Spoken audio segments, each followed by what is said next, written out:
my channel. So today we have Steve from LSAT Unplugged again. We are going to be talking about the LSAT-Flex. I know you guys have heard about it. I know you have some questions, some concerns, and I figured Steve would be the perfect person to talk about this. So Steve, of course, do you want to introduce yourself for people who maybe haven't heard of you before? Yeah, sure, Letitia, and thanks for having me back again. So my name is Steve Schwartz. I run the LSAT blog. I also host the LSAT Unplugged YouTube channel and podcast. I've been teaching the LSAT for about 15 years now, and I have never seen so many changes in such a short time over the past year with the digital LSAT rollout and now this new online LSAT-Flex. It's really crazy times. No, it's really crazy right now, definitely. So with that, thank you for introducing yourself. But so what is the LSAT-Flex? Because I've read about it and I honestly still don't know. There's not a lot of details yet. It's LSAC's new online LSAT administration. So the LSAT was paper and pencil. Then last summer, they began the digital LSAT rollout where it was digital on a tablet, but you were still going to a testing center in person. Now, due to coronavirus, COVID-19, going in person is not an option. And LSAC just canceled the April LSAT, and they are replacing it with a new online LSAT administration in May called LSAT-Flex. So you'll do it at home on your own computer online. Okay, and so do people need like a certain type of software? Can you still do it on a tablet? Can you do it on a laptop now? Do we have those details yet? We have some of them. So you actually, surprisingly, cannot do it on a tablet. The software will be the same as the tablet digital LSAT, so it'll look and feel the same, but you'll be doing it on a computer, not a tablet. And they give the system specifications, but I suspect that most reasonably modern Mac computers and Windows computers will be able to run it. They say no Linux, so sorry geeks, and you can't do it on a phone either. Okay. It's got to be Windows or Mac.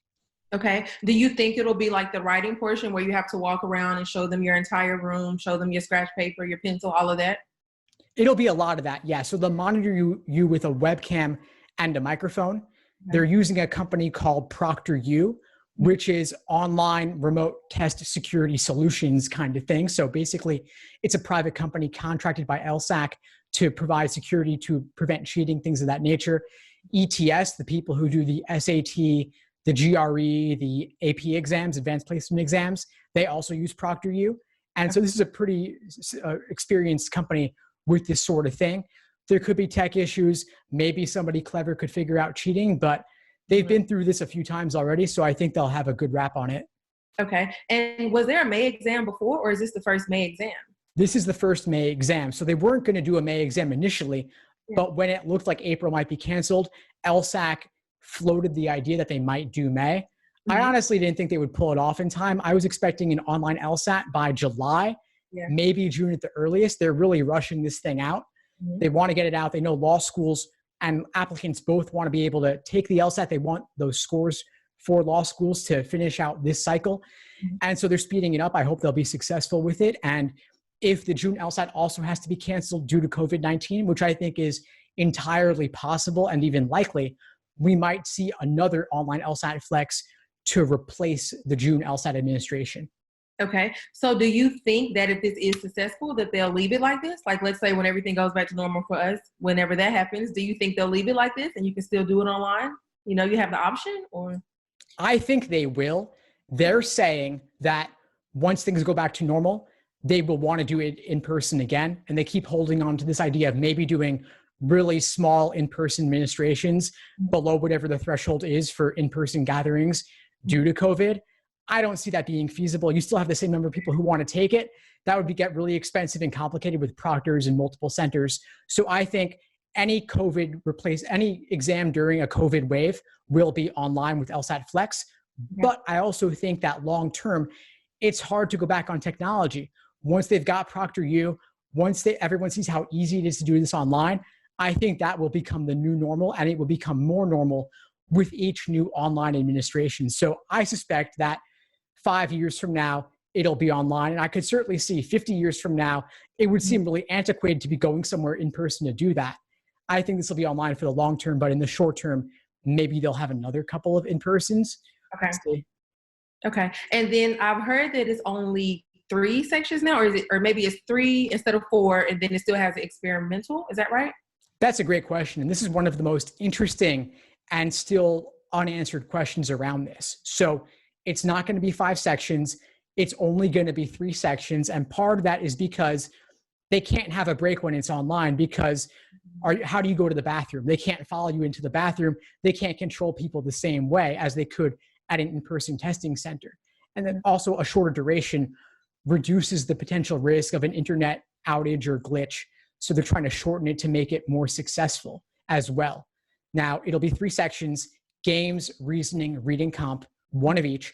There will not be an experimental section at all for the online LSAT, and you'll be doing 1 logical reasoning, not 2. Oh, so this cuts the time like drastically, like an hour and 10 minutes, right? Exactly. Yeah. So it's much closer. Well, so let's see, 3 sections, 35 minutes each. Yeah, it's about closer to 2 hours. Yeah. Okay. So do you think that's a benefit to people, or do you think that now the scores will be, because now you have less to go off of, whenever it was 101 questions, I feel like you had a bigger room for like a margin for error, but now it's kind of like you only have, what is that? 70 or so questions, I think, however much that adds up. Yeah. So you got, instead of having 100 scored questions plus an experimental that doesn't count, you now have approximately 75 questions. So you have fewer questions, but the questions you do count more. There's also this big unknown around logical reasoning, because when the exam is 4 scored sections, logical reasoning's half the exam. Now with 3 scored sections, logical reasoning is only a third of the questions you'll do, but we don't know whether they will weigh the logical reasoning questions more heavily to make up that proportion if they want to weigh it more heavily overall. And LSAC had a webinar today that was pre-scheduled, but of course, given the LSAT-Flex announcement last night, people had tons of questions about this. And LSAC, for some reason, they were not answering that question, and everybody was asking it. Mm-hmm. And they're saying that they'll have more answers next week. I'm hoping they get back to folks sooner, though, because this May online LSAT is a month and a half away. People got to know. They've got to know how to prep. If logical reasoning's half your score, you might want to focus more on that than if it's only a third. Mm-hmm, exactly. And then, so when can you register for the May, or was it already, if you were registered for March and April, you're automatically registered for May? How does that work? Yeah. So they're reserving this current online LSAT-Flex administration just for people who were registered for March and April. Okay. They're not making it open to everybody. But if the June LSAT gets canceled, which again, I think it will be, then they're going to have to put that online also, which means you're going to have a whole nother cohort of people doing it online for whenever June is rescheduled. The current in-person June is scheduled to be June 8th. So maybe they'll make an online replacement for that in late June, I'm guessing. Okay. And then what if someone doesn't want to take it online though? Do they have the option of withdrawing and getting a refund, or no? Yes, you can withdraw. I know that at the very least, they'll give you a coupon for a future LSAT all the way through April 2021. And if for some reason that didn't work for you, they'd probably give you a refund if you asked for it. I mean, you didn't sign up for an online LSAT. That's not what you paid for. And they'll make that right. They're not looking to keep your money for something like that. Okay. Okay. Do you think they'll change anything else about the test, like in terms of the structure of the question types, or you think this is just really just transitioning to online and shortening the test? Yeah, they've confirmed that all the question types and the content, all of that's going to be the same. Only the delivery mechanism, it being online, it being at home, 3 sections, not 5. That's really the only thing that's changing. And for folks who are wondering, they are going to equate the scores. They're going to account for any potential differences in difficulty due to it maybe being easier for some people being at home, maybe due to being harder for some being at home. There's lots of complications we could get into around the pros and cons of this, but they are sticklers for the data and the statistics around this. And that's part of why it takes 2 to 3 weeks to get your score back. And even for this online LSAT, they're still going to take 2 weeks to make sure that the questions perform as expected due to difficulty levels and all that.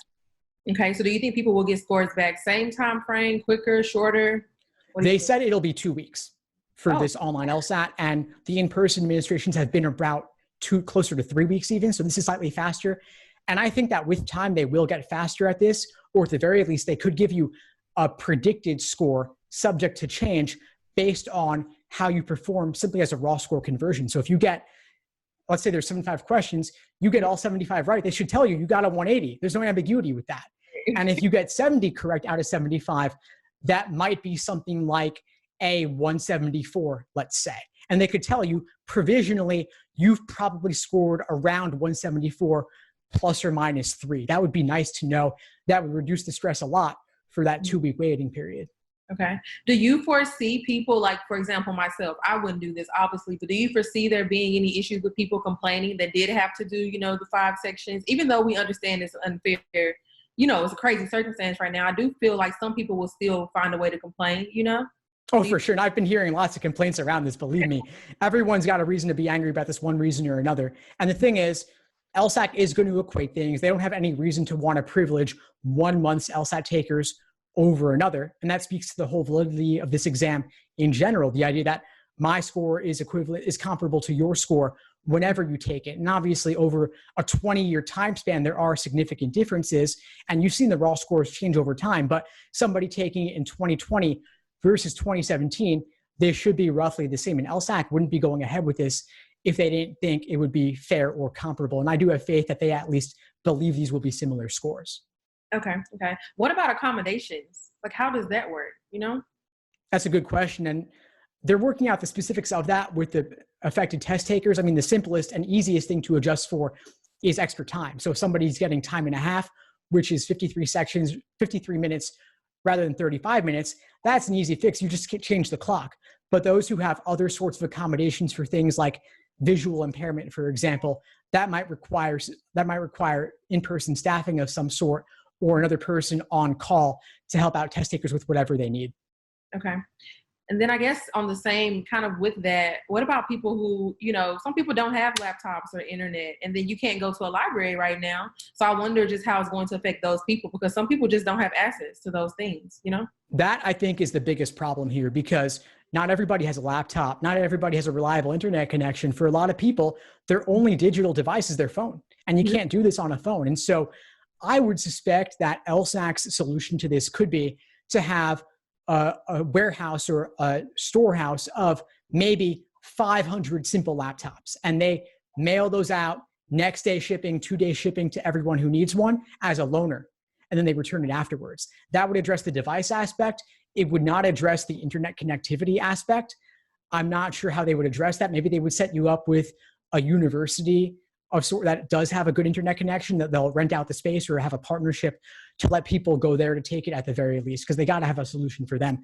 They can't tell them, just wait till it's in person again, because that could be a huge disadvantage. If this goes on for months, and the later you apply in a cycle, the lower your odds are of getting in, the less scholarship money. So they can't delay you on that. I think they've got to provide you with some solution, both for a device and for a testing center of some sort. Exactly.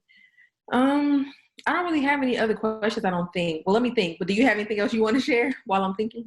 Yeah, of course. I would just be suggesting that for those who are going to take it at home, make sure you've got a good, quiet environment to do this. So if you have kids who need to be taken care of, if you have a significant other make sure they don't get in the way. If you have a noisy dog, make sure that dog is out of the house for those 2 hours. Make sure your home environment is as good as possible. And if you don't have a great home environment to do this sort of thing, which many people don't, then unfortunately, in the short term, you might have to delay. And that's not fair. I would say, reach out to LSAC, say, my home environment is not suitable for whatever reason. Either the internet's not good, or you have a busy household, whatever it is, and tell them they got to make it right in some way, because you can't delay your applications for months just because of this. Exactly. Do you think the schools will look at these scores differently? Like if it is online for May and June, do you think the schools will look at them differently, or not really? I don't think they will. Law schools have a lot of confidence in LSAC as to the validity of the LSAT, which I think is a good thing. LSAC is very cautious and careful and deliberate about rolling out anything. And they've, of course, accelerated a lot in the past year with the digital LSAT, now this online LSAT due to COVID, and the digital due in part to competition with the GRE. They've increased frequency of test administrations, and the quality of the questions is super high. And whether you're doing 3 scored sections or 4 scored sections, I don't see there being a huge difference in predictive validity of the exam based on that alone. And I think law schools share that confidence in LSAC to roll out a quality exam. So I don't think law schools will look at the results of this differently from any other test. They are noting that these are the online LSAT rather than in person. And I think part of that's just for law schools to be aware that applicants were taking this under slightly different circumstances, to maybe have some, give them some wiggle room a little bit with that. But at the same time, The numbers are the numbers. There's no substitute for that. And so if you, this online LSAT, if you bomb it for some reason, you could write an addendum, but the real answer is just retake. Nothing substitutes for the score. Okay. Is it disclosed or non-disclosed? Do we know yet? This exam will not be disclosed. Okay. That makes sense. Do you know why? Can you think of why it wouldn't be disclosed? Because I feel like if it's online, I guess, well, I can't really see any negatives to disclosing it. Can you think of any? Yeah, well, here's the thing. I mean, LSAC in years past, let's say 2018 and prior, the LSAT was offered 4 times a year only, and 3 of those were disclosed. Okay. One of those, the February LSAT, was reserved in the bank for future administrations, like the Sabbath Observers test, which is on a Monday, not Saturday, or overseas administrations, or for let's say if there was an inclement weather issue like a snowstorm or a hurricane, a tornado, and they had to cancel it in a certain part of the country, they would have undisclosed tests to use in reserve for those unique circumstances. And when the LSAT went from being 4 times a year to 10 times a year, they couldn't suddenly produce 6 more exams per year. It cost them nearly $1 million to produce one test form with 100 questions scored. So they have to still undisclose or they can't disclose most of them and can only release 3 in order to keep more in the bank for those other administrations. And the April LSAT was never going to be released anyway. And so there's just not changing that. Okay. I guess just overall, do you have any feelings, thoughts about, or how many, have you heard a lot of complaints in general? I know for myself, I'm in a lot of different group meets or just conversations on Instagram that I've had with people. And I think the main concerns that I've just heard were, like we've talked about, people being upset, feeling like it's not really a good condition for people who are in certain types of homes or disadvantaged individuals or people who may not have the funds to buy a laptop. But then we did talk about, maybe them sending out laptops and all of that. But I guess I'm wondering then, how would they even get to the laptops where we're not supposed to leave our houses? I just it's just so crazy right now. I don't know. Yeah, I'm not sure LSAC has a solution to the device issue. That was just my hypothesis as one potential solution for that. I could certainly see that being an issue for folks. And then the other issue is, again, not knowing how logical reasoning will be weighted relative to other scored sections of the exam. That's a big unknown. And I think that is something LSAC needs to be much more forthright and direct about sooner rather than later, because with the online LSAT only a month and a half away, every day of prep counts. And LSAC should know the answer to that question, and they should tell people as soon as possible, like yesterday. Yeah, no, I agree. I don't know. It's just crazy, right? I just have a lot of thoughts going through my head. I just feel really bad for anybody that's taking it right now, that was taking it in March, April, even June or July. If you were planning on applying early, it's really going to probably push your application back if you're not comfortable with taking it online, So I don't have any other questions. I just feel bad for everyone right now, I guess. Yeah, no, same. I have a lot of sympathy for folks too. I mean, there's so much uncertainty in the world right now. Now to have all this uncertainty around the LSAT and law school admissions process as well, I just feel really bad for folks. And I would say, if you want to apply this cycle finishing up now, obviously you want to take the LSAT as soon as possible. But if you're applying next cycle, if possible, I would hold off on even taking the LSAT because too many unknowns around what it's going to be like. I'd say don't even bother with this online LSAT or June or even July, maybe hold off till August, because at least August we're likely to have more information by then about which way it's going to be. Will it be online? Will it be in person? Hopefully LSAC will make those choices sooner than they have been up to this point. And at least you'll know, are you doing 5 sections? Are you doing 3 in person at a testing center or online at home? At least knowing that reduces some of the uncertainty and the stress, making it smoother. Exactly. Well, do you have a prediction about whether we'll even be in person in classes in the fall? Do you have a prediction about that? Yeah, I mean, given what I'm following on COVID-19 and the idea of a second wave maybe and a third wave, I think quarantine is going to be with us for quite a while. There might be brief periods of back to normal temporarily, but I see a lot of ups and downs coming up over the next year and a half, which I'm not happy to say, but that's just my reading of the news. That is so crazy. Well, thank you. Yeah, it really is. Thank you. I guess on that note, we will end this because I'm depressed now. But no, thank you, Steve. Definitely appreciate it. So you guys, of course, I'll have Steve's information below. He has a podcast, a blog. He offers tutoring himself. So definitely we'll have all of his information below. Don't forget to like, comment, subscribe, all of that. And bye, guys. Thanks for tuning into the show. Please subscribe if you haven't done so already to be notified of new episodes as I release them. And feel free to reach out if you need anything at all as you move forward with your prep. I'm happy to help however I can. In the meantime, I'll wish you all the best and take care.